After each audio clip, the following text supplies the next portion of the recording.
And so here I invite you to bring your hands to the heart or into a position that feels at this moment naturally reverential for you.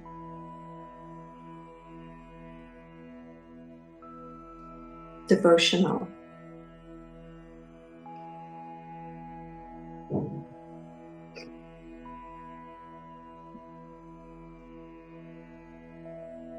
And I will recite the Refuge prayer in Tibetan.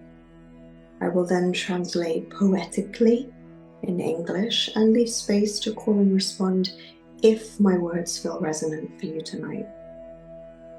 Just quietly under your breath, and then I will finish in Tibetan. There are, of course, many prayers, poems, devotional recitations that you could place here in your practice. I would encourage you to find scriptures and teachings that feel meaningful to you, that inspire your practice and set the tone for your day in a way that is deeply resonant to you personally.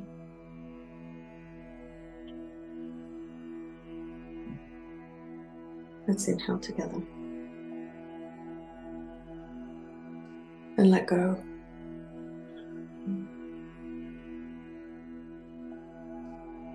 Sangye cholam tusi choknam la jomchu padu dakni kyap suchi dagi jinso gepe sonam ki dola pinche sangye do bashu.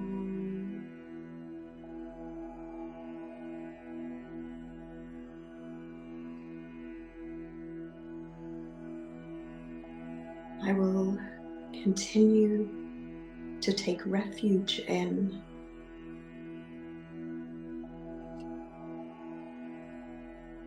and inspiration from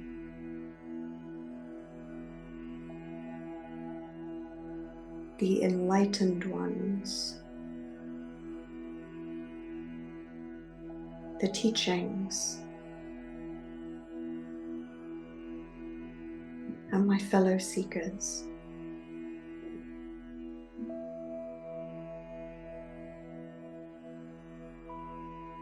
Until I feel radically free.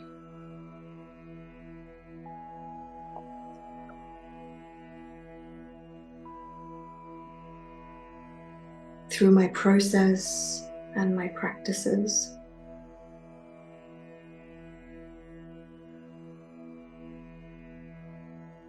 may I taste that freedom.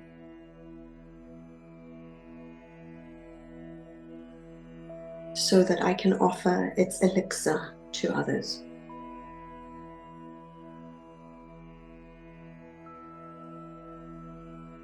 Sangye chodang tu si tung nam la chung chu pa du dak ni kyab su chi dagi jin so ge pe so nam ki do la pen che sangye do ba shu.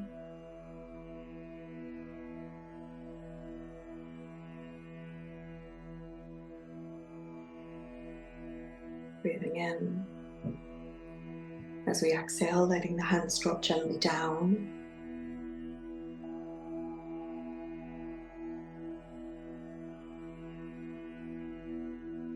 And resting for a moment in contemplation of that prayer. There are many things, themes, teachings, scriptures that we could bring into contemplation on any given day. But in this moment, I would invite us to contemplate the essence of this prayer and the idea that as we sit each day, as we come to sit or practice in the many forms it may take, sitting and otherwise, that we take our confusion, our compulsion, our trauma, our tension, our pain, our endless pursuit of fruitless pleasure, in its shallowest sense.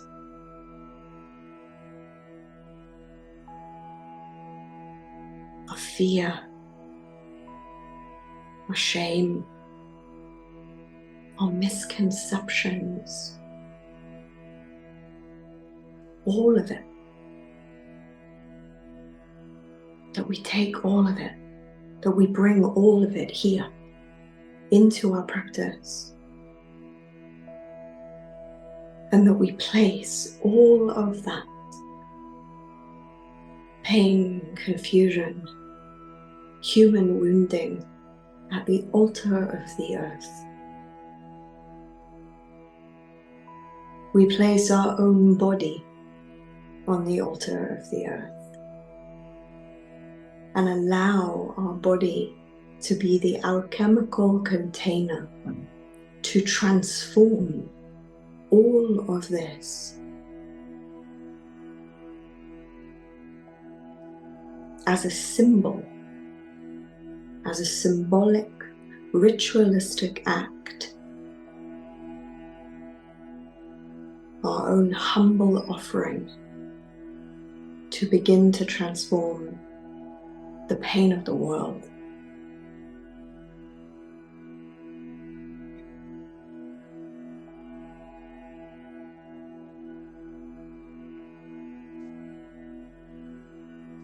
I invite you to contemplate that, to bring that degree of self-compassion and of altruistic motive compassion for others right here into this moment, to make your practice quietly, unknowingly performed in the four walls of your simple home, and offering that beautiful.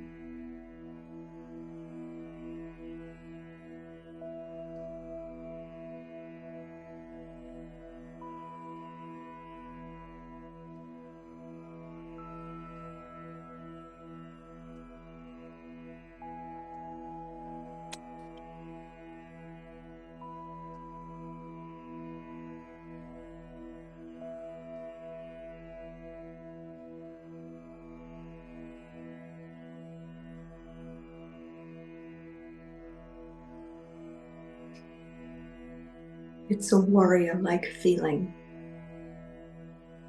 It is a contemplation on the energy and spirit of the Bodhisattva, the one who awakens for the benefit of all beings, the one who eats poison on the path because they know they can transform it.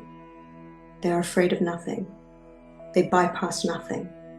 They avoid nothing.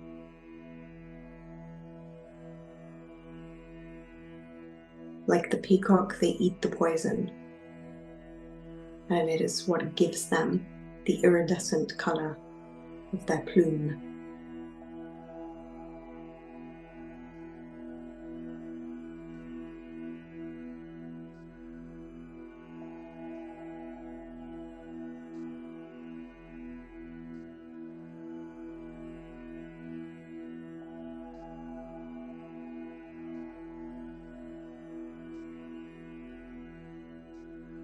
And with this Bodhisattva spirit, as you sit,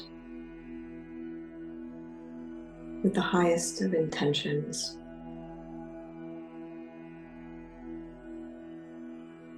to liberate yourself firstly, and perhaps in turn another from their suffering,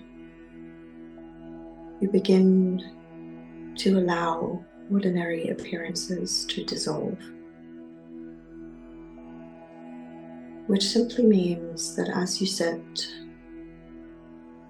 there is a feeling that the solidity of the space begins to waver, begins to flicker, as though suddenly nothing feels quite as firm, so everything becomes a little holographic, including you. there is a sense of everything becoming mirage-like, as though your inner eye allows you to begin to see within your field of awareness, your internal field of awareness, the world as it truly is, the world in its quantum, energetic form.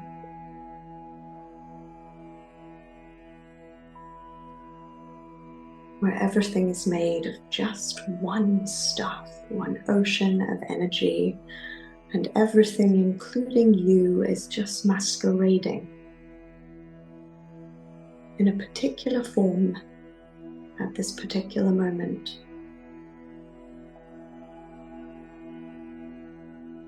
But that suddenly you can see through that hallucination. And when we can begin to connect to this, even for a nanosecond, a fleeting moment of recognition, it may elicit all kinds of feelings: wonder, terror, giddiness, joy, freedom, panic, confusion.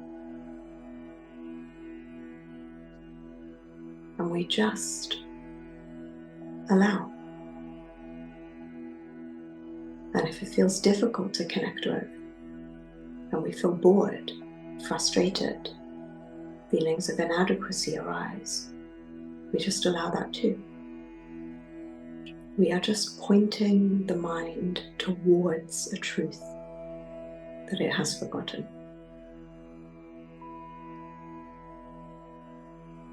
And so as you float within the eternal field,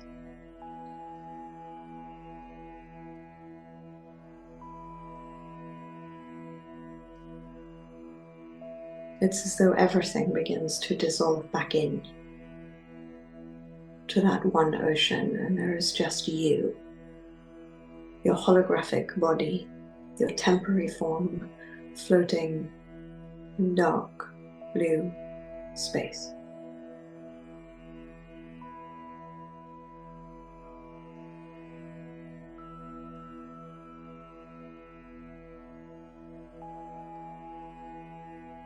And up from somewhere so deep that you cannot see, as though from the very belly of eternity, a tree begins to rise and sprout, shimmering, mystical, just appearing within the endless dark blue space. It is enormous, towering, its branches reaching out as if to the edges of eternity, leaves, foliage, flowers sprouting as though they were part of the starscape, as if there were no end to its canopy, to its reach. It takes your breath away.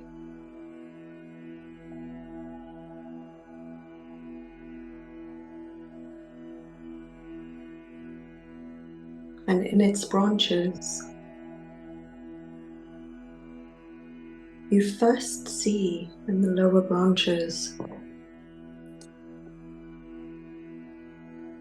all of the real people. They may be few, they may be many. The real people that you know or have known, that deeply inspire you, have deeply inspired you to walk the path. And you see them in their symbolic, subtle body form, smiling back at you.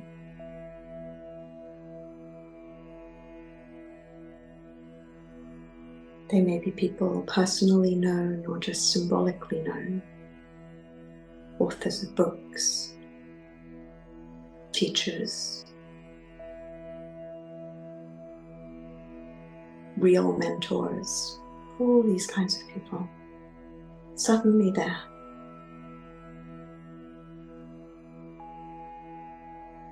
And you become aware, whether or not you really know their faces or not is irrelevant, but of the symbolic form of all their teachers and all those that have inspired them, and that they too sit in the branches of the tree.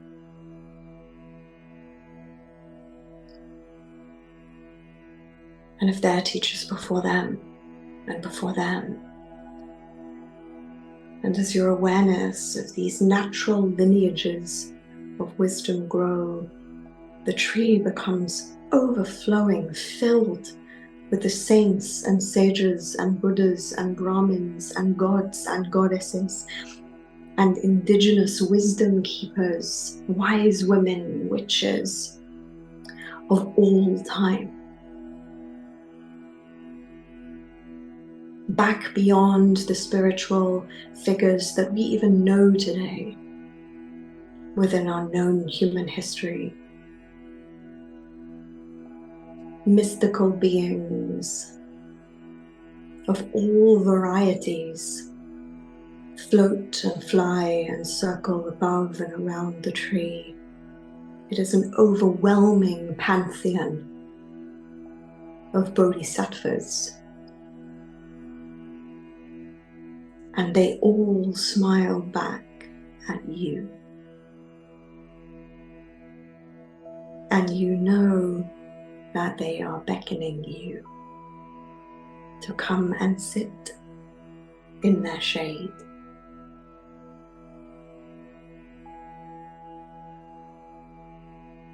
And so you allow yourself to be with your back against the trunk, the tree, in their shade, in their refuge.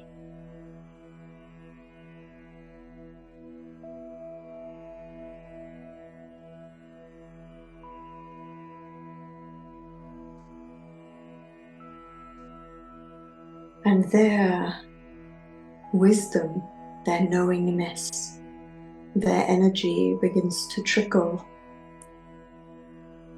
down through their spinal cords into the branches upon which they are sat. And as though carried by the sap, it moves down through the branches, feeding into the enormous trunk.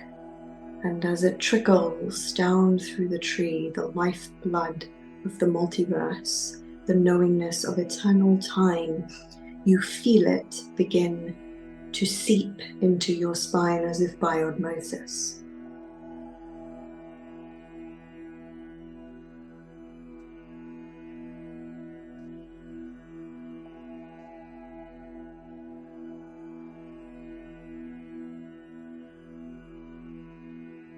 You let their wisdom begin to etch itself into your nervous system and your neural networks.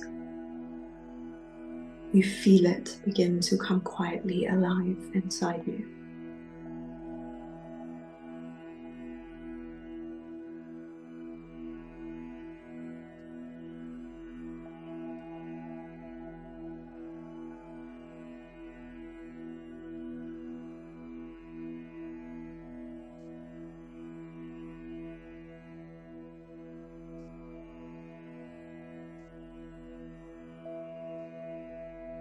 And then you become aware that all of the teachings collected throughout human history, that they are lovingly scribbled, marked into the hearts of all these beings, as if on invisible pages.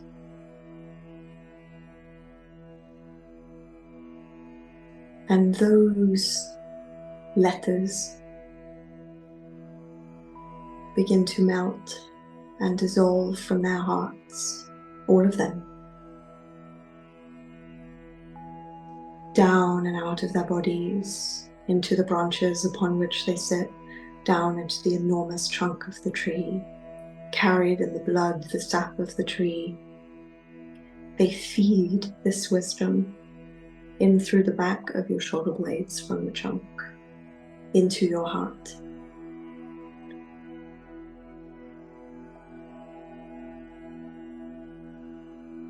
They transmit the truth of the worlds directly into your heart, silently.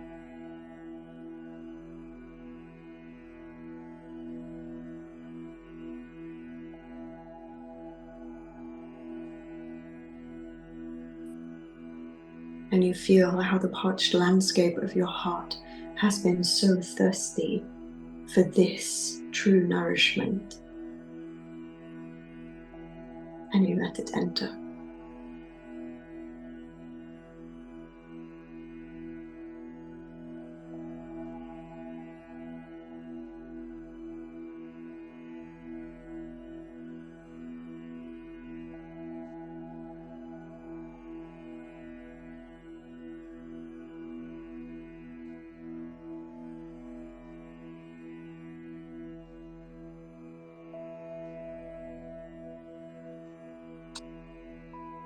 And as you sit beneath them and feel the incredible love that they bestow down upon you and on any seeker who dares to come and find them,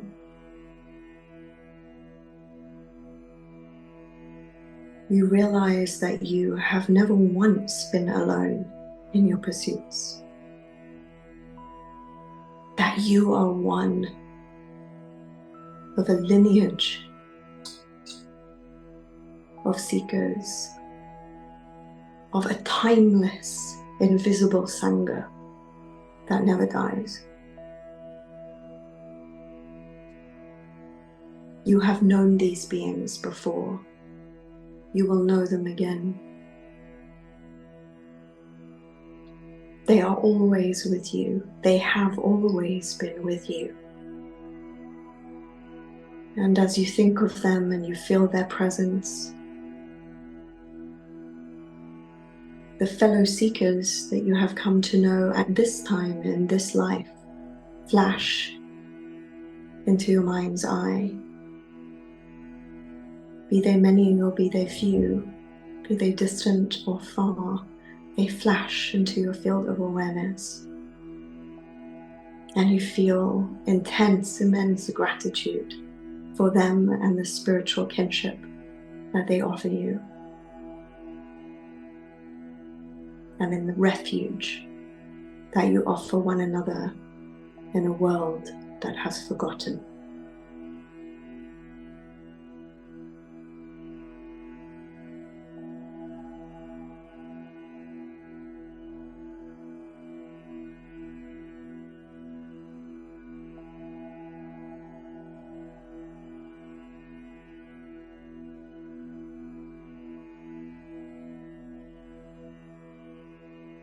And as you sit beneath the tree,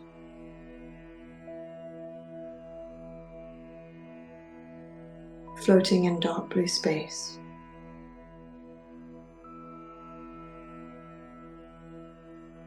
you become very aware of your own body.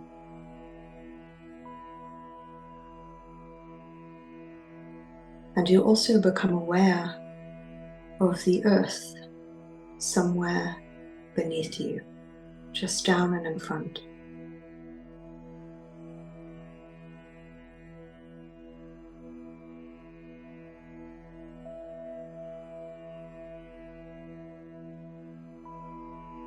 And it is as though from this place of refuge, where you feel entirely stable, safe, supported and nurtured by these other awakened beings and guides, you become able to really see and feel all the pain that lives on the earth without becoming overwhelmed by it at all. It moves you, you care, it touches you, but there is a sense of compassionate removal, as though you can look down upon it and not feel flooded by it.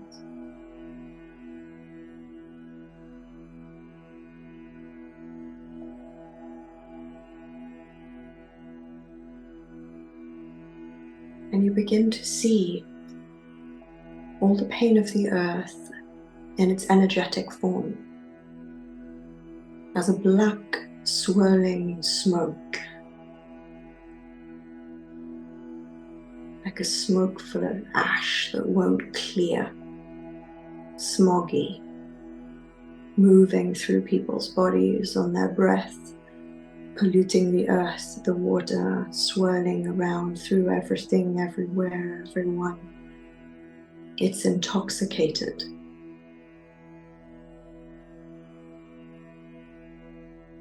And you begin to breathe it in.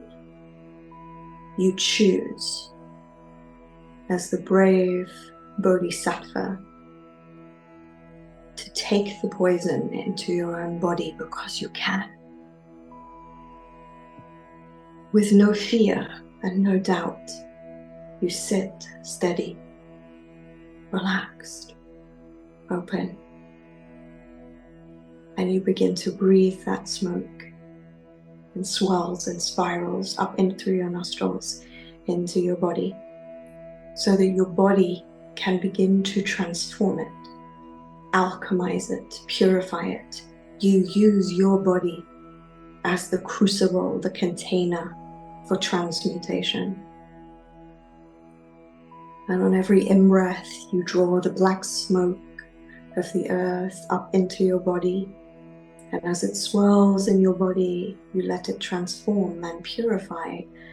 And as you breathe out, you send pure white blue smoke back down into the earth in its place.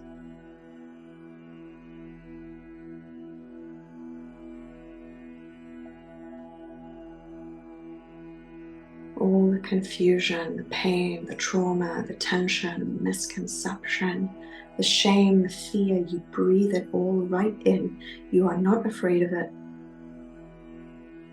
It is everywhere and everyone, including you. And you let your own be there. You feel it for them and with them. And then you breathe back what is needed. Peace, ease, tenderness, love, joy, clarity, insight, illumination. Keep breathing.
And as the black smoke lessens and clears, begins to feel as though actually you are now just cycling an energy that is light, white, the blue tinge, almost iridescent, that you breathe in this light energy from the earth and you deliver it back as though it becomes a reciprocal exchange.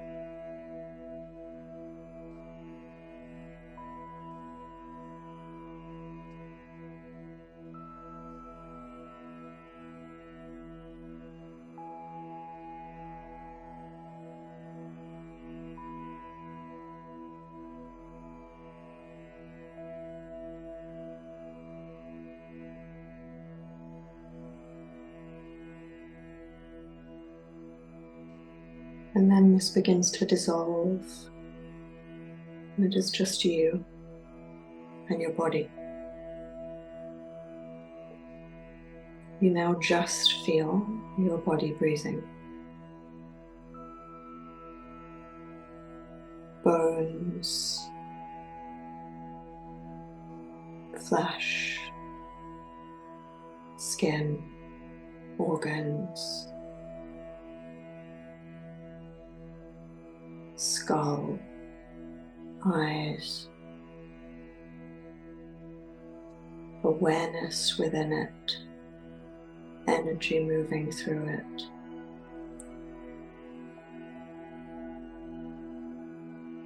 Just sitting as the living organism that you are and watching that body breathe.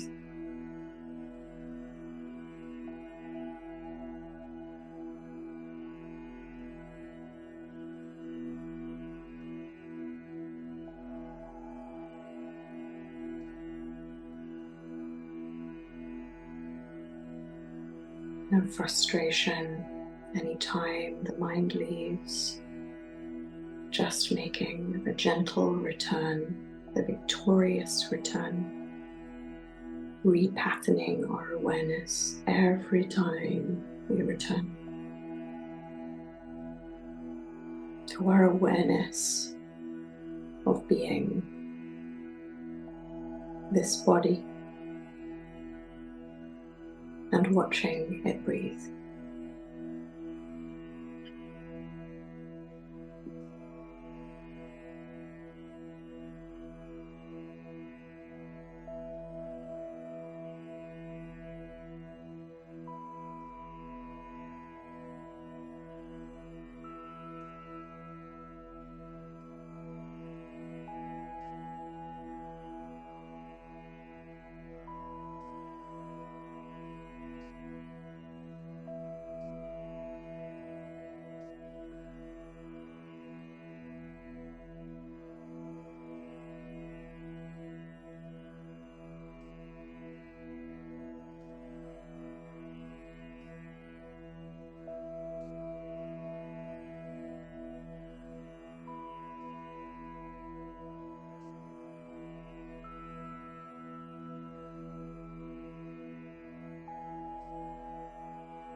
And as the body continues to breathe, allowing ordinary appearances to begin to re-solidify. Aware of that breathing body, making contact with whatever surface you are sat on. Aware of the form of the room around you that you are familiar with, even though your eyes are closed. You will likely be able to feel the objects and space around you.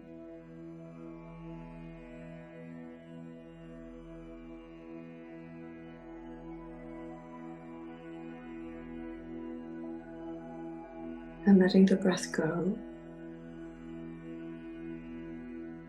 just sitting for a moment.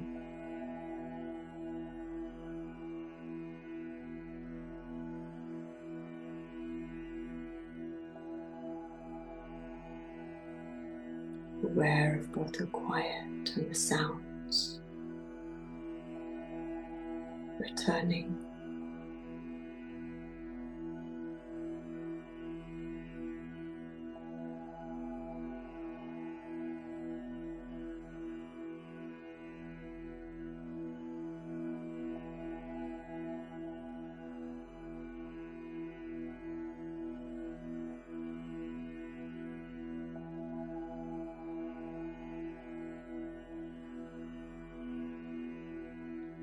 And whatever the benefit,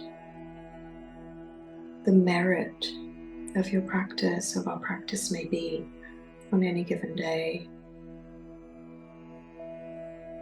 take a moment to think of the people that you will meet going out into your day.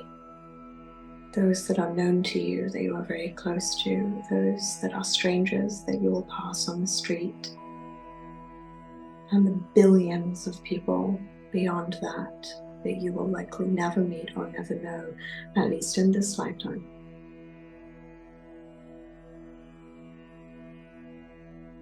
And whatever benefit your practice may bring you, whatever insight, healing, courage, peace, calm, freedom,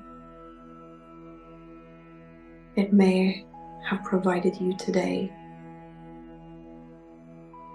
insight, even for a moment. Share it with them. Breathe in deeply. And as you breathe out, send it to them in an enormous ripple, invisible ripple.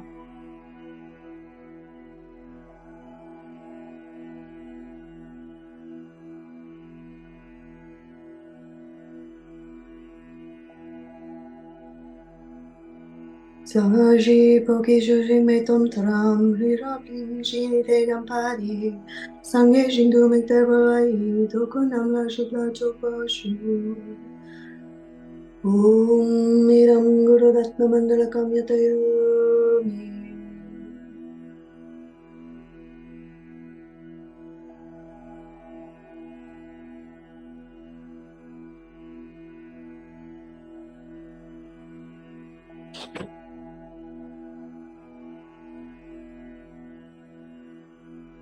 Allow a very slow return, just waiting for some moments, because it is the slow return that allows the impact of our practice to integrate and mesh and merge into the day. When we come out too quickly, it's as though we leave the state behind. So just feel how you feel, let your body drink it.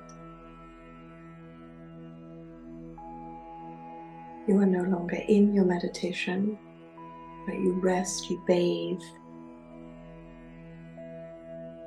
in its effect.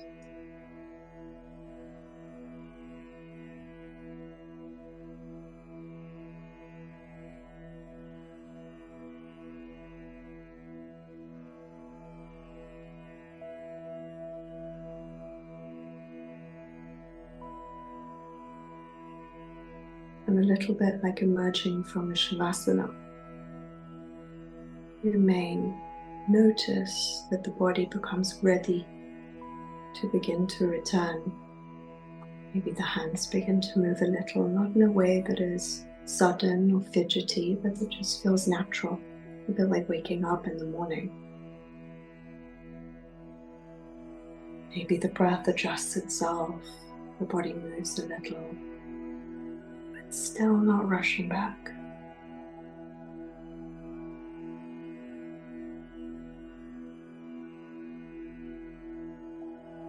And your eyes will probably begin to flicker open. But what I will encourage is for you to notice that if you stay relaxed, there will be an inclination to allow them to come closed again. Again, a little bit like waking up in the morning. Just going back to the inner state.